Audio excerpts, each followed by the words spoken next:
बोलो जगदम्बे मात की जय। 58वां अध्याय।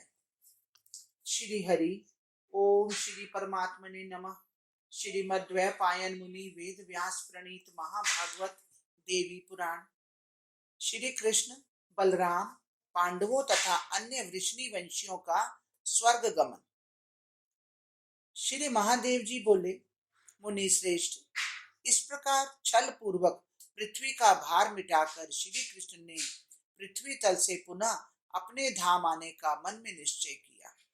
इसी बीच पृथ्वी तल पर आकर ब्रह्मा जी ने द्वारकापुरी में प्रवेश करके श्री कृष्ण से यह बात कही।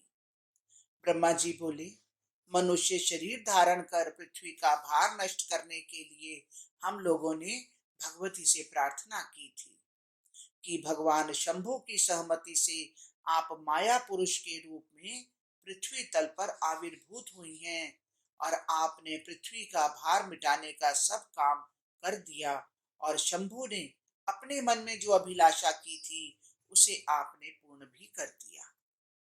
अब आप धरातल से पुनः अपने धाम पहुंचकर और फिर से अपना वास्तविक स्वरूप धारण कर हम देवताओं का पालन कीजिए। श्री कृष्ण जी बोले, ब्रह्मन, मेरी भी यही इच्छा है जिसे आप कह रहे हैं। मैं अपने उत्तम लोक को शीघ्र ही लौटूंगा। श्री महादेव जी बोले, इस प्रकार ब्रह्मा जी को आश्वासन देकर तथा उन्हें विदा करके श्याम सुंदर रूपिणी उन जगदीश्वरी ने द्वारका का त्याग करके स्वर्गारोहण की कामना करते हुए अपने मंत्रियों से कहा। श्री कृष्ण जी बोले, मंत्रियों, यदुवंश में उत्पन्न हुए प्राय सभी लोग मुनि अष्टावक्र के शाप के कारण मृत्यु को प्राप्त होकर स्वर्ग चले गए। अब इस वंश में कुछ कुछ वृद्ध वीर पुरुष अवशिष्ट रह गए हैं। उन्हें ना तो राज्य अच्छा लग रहा है, ना पृथ्वी तल पर रहना। अतः श्रेष्ठ मंत्री गण, अब मैं निश्चित रूप से शीघ्र ही स्वर्ग के लिए प्रस्थान करूंगा।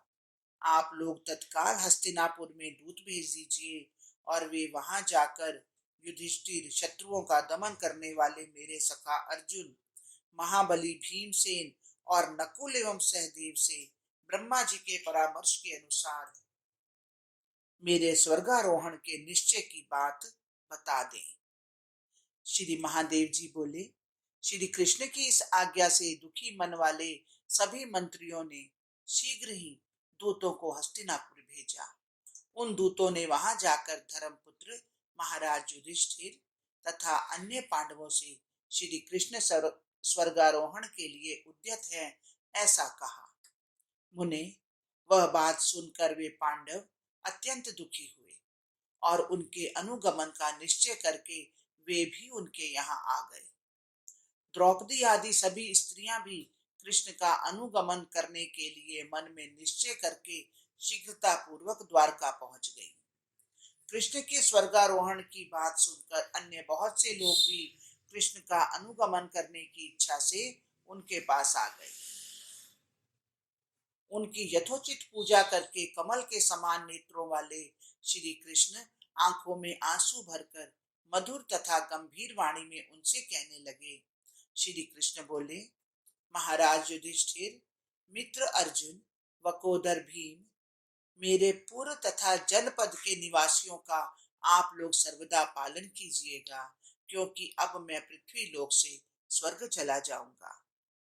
श्री महादेव जी बोले, उनका यह वचन सुनकर वे पांडव अत्यंत दुखी हुए और अश्रुपूरित नेत्रों वाले पांडव महात्मा श्री कृष्ण से अलग अलग कहने लगे। युधिष्ठिर बोले, प्रभु, मैंने तो आपका अनुगमन करने के लिए मन में निश्चय कर लिया है, आप ऐसा जान लें। श्री कृष्ण, मैं इस पृथ्वी तल पर आपके बिना एक क्षण भी नहीं रहूंगा। भीम बोले, यदुनंदन, मैं भी आपका अनुगमन करूंगा। कृष्ण, मैं आपके बिना पृथ्वी पर किसी भी प्रकार नहीं रह सकता। अर्जुन बोले, यदुनंदन, आप मेरे प्राण हैं, आप मेरी आत्मा हैं, आप मेरी गति हैं तथा आप ही मेरी मति हैं। मैं आपके बिना इस भूमि पर क्षण भर भी नहीं रह सकता। नकुल बोले, जगदीश्वर, मैं भी आपका अनुगमन करूंगा। मैं आपके बिना पृथ्वी तल पर एक क्षण भी नहीं रह सकता। सहदेव बोले, स्वामिन, आपका अनुगमन करने का मेरा निश्चय है। मैं इस पृथ्वी पर कहीं नहीं रहूंगा। आप मेरे प्राण, गति तथा शक्ति हैं और तीनों लोकों में मेरे रक्षक भी आप ही हैं। श्री महादेव जी बोले, इस प्रकार महात्मा पांडवों का यह निश्चय जानकर भगवान श्री कृष्ण अपने अंश से उत्पन्न द्रौपदी से मुस्कुराकर यह वचन कहने लगे। श्री कृष्ण बोले, कृष्णे, क्या तुम भूलोक में रहोगी अथवा स्वर्ग चलोगी? द्रुपदात्मजे, जो तुम्हारी इच्छा हो उसे मुझे शीघ्र बता दो। द्रौपदी ने कहा, मैं आपके अंश से आविर्भूत हूँ और आप आद्या पराशक्ति कालिका हैं। जिस प्रकार जल क्षण भर में जल में मिल जाता है, उसी भांति मैं आपका अनुसरण करूंगी। श्री महादेव जी बोले, इसके बाद श्री बलराम ने वहां आकर स्वर्गारोहण के लिए उद्यत त्रिलोकपति श्री कृष्ण से रोते हुए कहा। श्री बलराम जी बोले, यदि पृथ्वी लोक छोड़कर आप स्वर्ग जाना ही चाहते हैं तो वृष्णि वंश में उत्पन्न सभी लोगों को साथ लेकर अविलंब चल दीजिए। राजन, वृष्णि वंश में उत्पन्न ये सभी राजागण आपके बिना इस पृथ्वी पर कभी नहीं रहेंगे। श्री महादेव जी बोले, तत्पश्चात रेशमी पीतांबर धारण करने वाले कमल नयन श्री कृष्ण विप्रों को धन देकर शीघ्रता पूर्वक अपने पुर से निकल पड़े। उनके पीछे पीछे समस्त वृष्णियों के साथ श्री बलराम जी और अपने मंत्रियों और स्त्री समुदाय के साथ पांडव भी चल पड़े।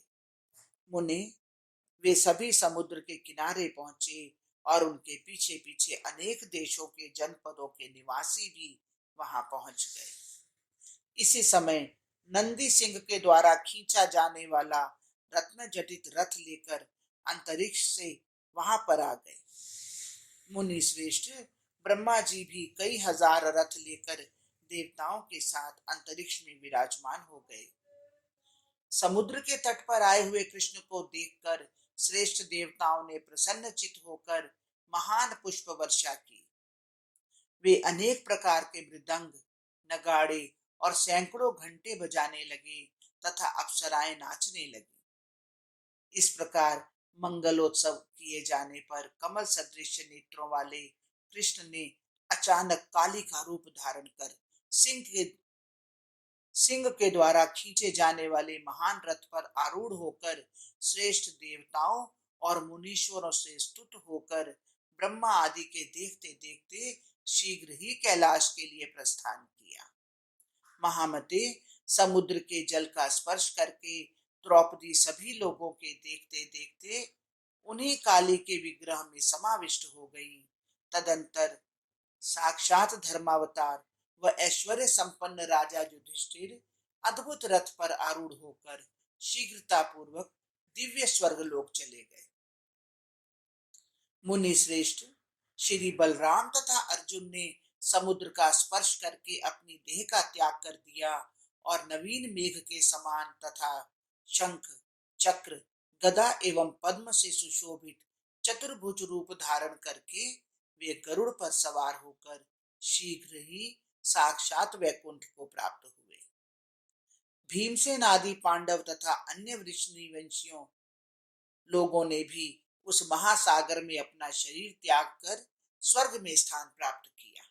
इस प्रकार सबके स्वर्ग चले जाने पर रुक्मणी आदि 8 पटरानियां शिव विग्रह धारण कर अपने उत्तम लोक को चली गईं। महामुनि, श्री कृष्ण की अन्य भार्याएं भी अपने शरीरों का त्याग करके क्षण भर में पूर्व की भांति भैरव रूप हो गईं। कृष्ण के काली रूप की प्राप्ति सुनकर सत्य का अनुसरण करते हुए श्री दाम जया रूप में तथा वसुदाम विजया रूप में हो गए। इस प्रकार श्याम सुंदर रूप वाली जगन माता भगवती पृथ्वी का भार मिटाने के लिए भगवान शंभु की इच्छा के वशीभूत होकर पृथ्वी तल पर लीला पूर्वक पुरुष रूप में आविर्भूत हुई और महामते अपनी माया से पृथ्वी का भार हरण करके पुनः अपना वास्तविक रूप धारण कर अपने लोक को चली गई।